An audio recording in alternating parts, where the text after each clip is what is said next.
Halo sahabat desa, kita jumpa lagi. Kali ini kita akan membahas terkait tragedi yang terjadi kepada calon kepala desa terpilih, baik itu hasil pemilihan kepala desa secara serentak atau pergantian antar waktu yang mana melalui musyawarah desa. Nanti kita akan membahasnya. Namun sebelum lanjut videonya, alangkah baiknya kamu klik subscribe dulu sekaligus dengan like-nya. Dan jika dirasa video ini bermanfaat, silakan share lewat media sosial kamu. Juga tonton videonya sampai habis.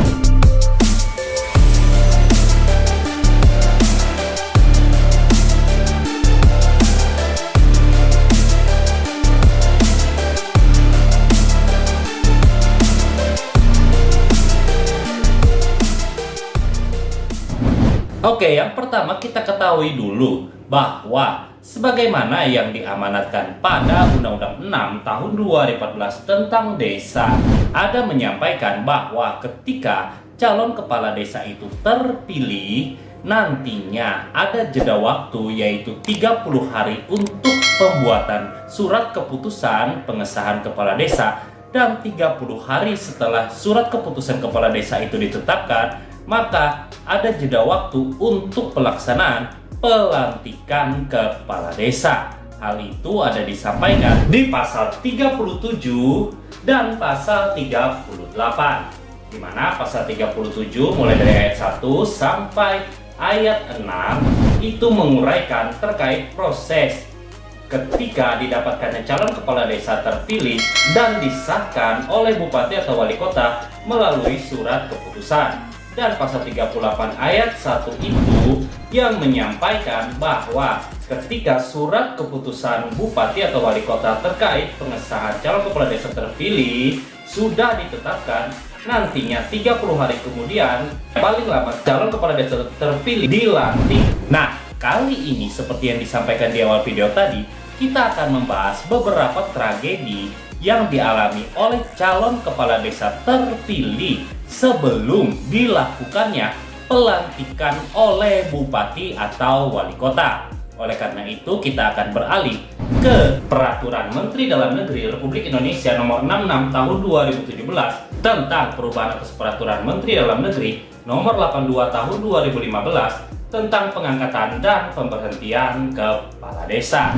Yang pertama, ketika calon kepala desa terpilih itu belum dilantik oleh bupati atau wali kota, namun yang bersangkutan meninggal dunia, maka nantinya sebagaimana yang disampaikan di Permendagri 66 tahun 2017 tadi pada pasal 4A-nya ada dikatakan di ayat 1, calon kepala desa terpilih yang meninggal dunia berhalangan tetap atau mengundurkan diri dengan alasan yang dapat dibenarkan sebelum pelantikan, maka calon terpilih dinyatakan gugur dan bupati atau wali kota mengangkat pegawai negeri sipil dari pemerintah daerah, kabupaten atau kota sebagai penjabat kepala desa. Nah, di ayat 2 itu disampaikan pejabat kepala desa melaksanakan tugas dan wewenang kepala desa sampai dengan dilantiknya kepala desa hasil pemilihan langsung secara serentak sesuai dengan ketentuan peraturan perundang-undangan. Jadi bukannya dengan mengangkat calon kepala desa terpilih nomor urut 2, tapi nantinya pemerintah kabupaten atau kotanya itu akan membatalkan pelantikan calon kepala desa terpilih yang memang akan dilantik dan mengangkat penjabat kepala desa yang berasal dari pegawai negeri sipil, yang mana nantinya desa tersebut akan diikutkan kembali pada pemilihan kepala desa secara serentak di periode berikutnya. Nah, sekarang kita akan membahas terkait dengan tragedi calon kepala desa terpilih yang disampaikan di pasal 4B-nya. Dimulai dari ayat 1, ada dikatakan calon kepala desa terpilih yang ditetapkan sebagai tersangka dan diancam dengan pidana penjara paling singkat 5 tahun sebelum pelantikan, maka calon kepala desa terpilih tersebut tetap dilantik. Dan di ayat 2 itu ada dikatakan calon kepala desa terpilih yang ditetapkan tersangka dalam tindak pidana korupsi, terorisme, makar, dan atau tindak pidana keamanan negara sebelum pelantikan, calon kepala desa terpilih tersebut tetap dilantik menjadi kepala desa, dan pada kesempatan pertama bupati atau wali kota memberhentikan sementara yang bersangkutan dari jabatannya sebagai kepala desa. Jadi dari sini bahwa kita dapatkan kesimpulan nantinya calon kepala desa terpilih sebelum pelantikan dan ditetapkan sebagai tersangka, namun bukan kasus tindak pidana korupsi, terorisme, dan sebagainya disampaikan di ayat 2 tadi, maka nantinya calon kepala desa tersebut tetap dilantik. Namun nantinya setelah pelantikan, calon kepala desa tersebut akan diberhentikan sementara dari jabatannya dengan proses terlebih dahulu mulai dari usulan BPD dan sebagainya. Nah, berbeda bagi calon kepala desa terpilih yang ditetapkan tersangka dalam kasus terorisme, makar, dan sebagainya yang disampaikan di pasal 4B ayat 2 tadi.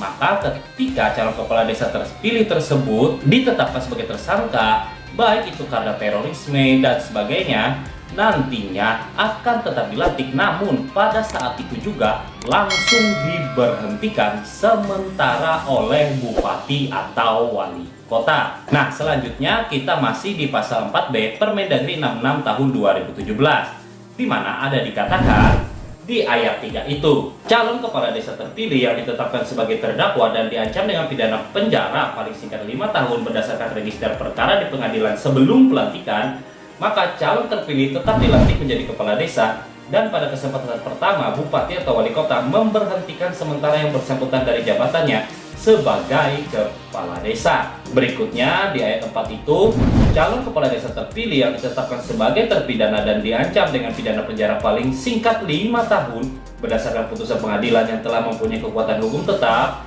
sebelum pelantikan, maka calon terpilih tetap dilantik menjadi kepala desa, dan pada kesempatan pertama bupati atau wali kota memberhentikan langsung di sini secara tetap yang bersangkutan dari jabatannya sebagai kepala desa dan mengangkat PNS sebagai penjabat kepala desa. Yang terakhir ada dikatakan di ayat 5 itu, calon kepala desa terpilih sebagaimana dimaksud pada ayat 1 sampai 4 yang tidak hadir pada saat pelantikan dianggap mengundurkan diri kecuali dengan alasan yang dapat dibenarkan. Pelaksana ketentuan kesempatan pertama pada ayat 2, ayat 3, dan ayat 4 paling lambat 14 hari terhitung sejak tanggal pelantikan. Dan di ayat 7 itu, penjabat kepala desa melaksanakan tugas dan wewenang kepala desa sampai dengan dilantiknya kepala desa hasil pemilihan kepala desa antar waktu melalui musyawarah desa. Mungkin itu saja pembahasan kita terkait tragedi yang terjadi kepada calon kepala desa terpilih, baik itu pemilihan kepala desa secara serentak dan pergantian antar waktu. Sekian dulu videonya, terima kasih sudah menonton dan sampai jumpa lagi.